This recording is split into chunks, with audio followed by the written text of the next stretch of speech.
Kalau benar-benar ingin anda sukses dunia akhirat, harus kita percaya sepenuhnya takdir. Kuncinya di situ. Percaya sepenuhnya takdir. Takdir itu menjadi salah satu rukun iman.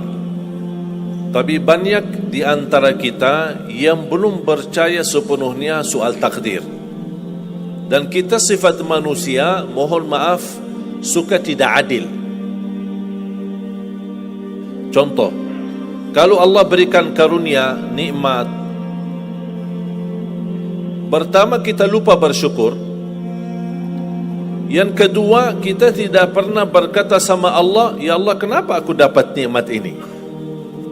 Tapi sebaliknya, kalau kita diuji oleh Allah, kita kurang sabar, dan kita bertanya sama Allah, ya Allah, kenapa saya diuji? Faham tak? Kalau kita dapat nikmat, ada enggak orang-orang yang lulus misal ujian, dia berkata, ya Allah, kenapa saya lulus ujian? Tak pernah. Tapi kalau dia tidak lulus, dia bilang apa?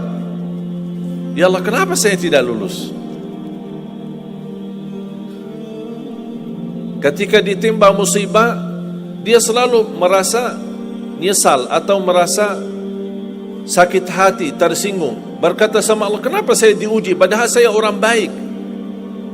Saya jaga salat, saya berusaha mendekat sama Allah. Tapi saya merasa bertambah berat ujiannya. Tapi sebaliknya, ketika diberikan nikmat, dia tidak pernah menyebutkan, ya Allah, kenapa saya mendapatkan nikmat ini? Kayaknya si fulan lebih fantas mendapatkan nikmat. Itu tanda manusia tidak adil, tidak bersikap adil.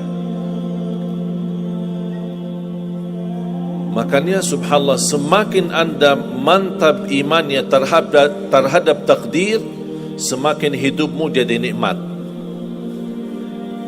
Saya kasih contoh. Tidak ada persoalan masalah takdir baik. Itu bukan masalah bagi kita.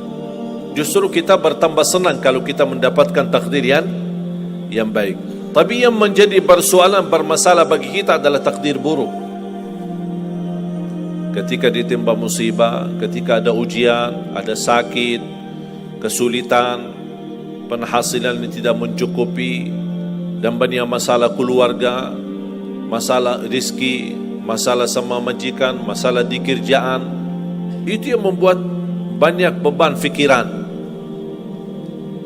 Tapi kita harus tahu, sebenarnya walaupun takdir itu ada baik, ada buruk,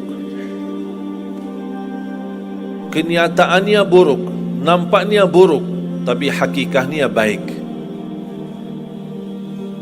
Hakikahnya baik. Tapi kapan kita bisa tahu takdir yang buruk ini bisa menjadi baik bagi kita? Belum tentu sesaat terjadi ujian itu. Bisa jadi belakangan, bahkan bisa menjadi sekian lama baru kita tahu dan sadar ternyata takdir itu baik bagi kita. Sebenarnya kalau kita tahu rahasia takdir, apapun yang akan terjadi, kita tidak ada kekhawatiran. Karena kita tahu sesudah ujian ini pasti ada sesuatu kebaikan. Dan yakini Bapak Ibu, Allah subhanahu wa ta'ala maha baik. Allah tidak senang menyusahkan hambanya. Tapi kadang-kadang proses untuk menuju kebaikan ada kesulitan dan tantangan.